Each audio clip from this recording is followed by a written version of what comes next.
हम पहुँचे हैं कुतुब विहार में और हम आपको बता दें, पूर्वांचल समिति कुतुब विहार के द्वारा यहाँ पर पिछले 23 वर्षों से लगातार छठ पर्व का त्यौहार की व्यवस्था की जाती है। हम सबसे पहले आपको दिखा देते हैं कि आज जिस तरह डूबते हुए सूरज को लोग यहाँ पूजा करने आए, आप मेरे सामने देख सकते हैं ये लोग किस तरह छठ मैया की पूजा की जा रही है। और जो यहाँ पे छठ घाट बनाया गया, जो समिति है ये पिछले 23 सालों से लगातार यहाँ पर छठ व्यवस्था करती आ रही है और इसमें किसी सरकार का सहयोग नहीं रहता। जो समिति के अध्यक्ष है और जो समिति से लोग जुड़े हुए हैं उनके सहयोग से सारी व्यवस्था होती है।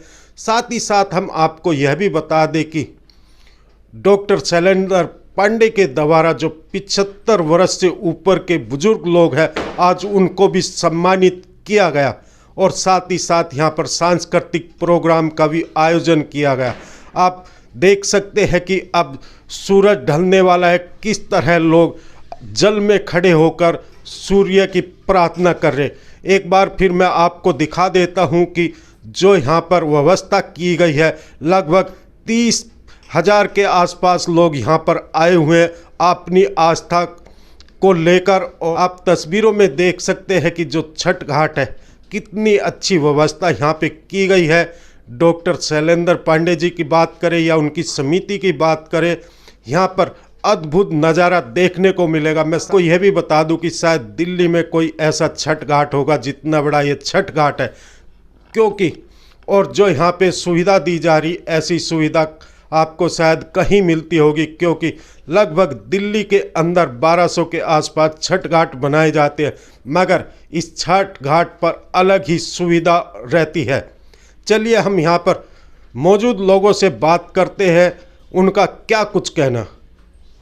शैलेंद्र पांडे जी, क्या कहेंगे? छठ पूजा का त्यौहार है और जिस तरह में देख रहा है तो बुजुर्गों का सम्मान यहाँ पे देखने को मिला। सबसे पहले सभी देशवासियों को छठ पूजा की बहुत बहुत बधाई। और आज छठ महापर्व, ये पर्व नहीं महापर्व है, क्योंकि 4 दिवसीय पर्व है ये और बहुत ही शुद्धता और प्रकृति का पर्व है।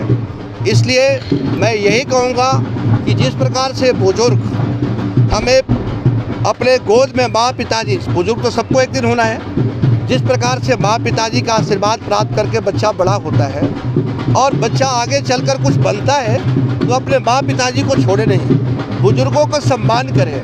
और इस देश का बुजुर्ग तो देश को चला रहा है। आदरणीय मोदी जी 75 साल से भी ज़्यादा के हो गए और अपने देश को किस प्रकार से ऊर्जा दे रहे हैं, तो उससे प्रेरणा लेकर हमने ये सोचा कि छठ पूजा के अवसर पर हम तो सम्मान हमेशा करते रहते हैं बुजुर्गों का, लेकिन विशेष रूप से इस पवित्र घाट पर पवित्र दिन इन सभी बुजुर्गों को सम्मान करने की प्रेरणा छठी मैया ने मुझे दिया और आज आपके सामने भव्य लोगों की भीड़ देखने को यहाँ पर मिल रही है। भव्य आयोजन किया जा रहा है, इसको लेकर क्या कहेंगे? देखिए, ये जैसा मैं बार बार कहता हूँ कि हमारा ये छठ घाट पश्चिमी दिल्ली लोकसभा का मैं समझता हूँ कि सबसे बड़ा छठ घाट है। इतना बड़ा घाट पर इतने लोग जो आते हैं, ये मैं धन्यवाद करता हूँ सभी लोगों का। साथ साथ छठी मैया से मैं प्रणाम करता हूँ, आशीर्वाद लेता हूँ कि हे माता ऐसी कृपा बनी रहे और यहाँ पर अधिक से अधिक लोग आकर पूजा अर्चना करें।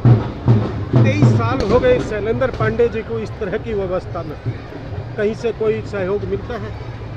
देखिए, सहयोग तो मैंने कहा आपको कि सबसे पहले हमारा सहयोग का बड़ा स्तंभ जो है हमारी कॉलोनी के लोग हैं। कॉलोनी के वे लोग जो छठ पूजा करते हैं, छठ पूजा में आस्था रखते हैं, वे अभी बताया था कुछ समय पहले कि इस पक्के छठ घाट के निर्माण के लिए अगर किसी के दरवाजे पर मैं गया तो हमें भरपूर सहयोग प्राप्त हुआ और इतना बड़ा पक्का छठ घाट बनाकर हमारे लोगों ने दिया, सरकार ने नहीं दिया है।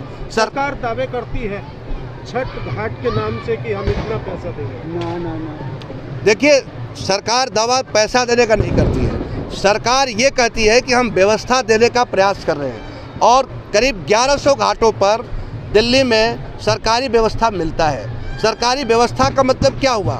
आपको एक लिमिटेड व्यवस्था मिलता, अनलिमिटेड नहीं मिलता है, जिसमें टेंट लगाना, छोटा माइक का, इस प्रकार से छोटे छोटे चीज़ लिखे हुए हैं। जैसे सीसीटीवी कैमरा का भी प्रयोजन है, बहुत सारी चीज़ें लिखी हुई है लेकिन पूर्ण रूप से नहीं मिल पाता है। लेकिन इतना मैं ज़रूर आपको कहूँगा कि सरकार भी काबिले तारीफ़ है, चाहे वो किसी भी पार्टी की सरकार क्यों ना हो, लेकिन छठ पर अगर सहयोग कर रही है तो मैं उनका भी आभार व्यक्त करता हूँ।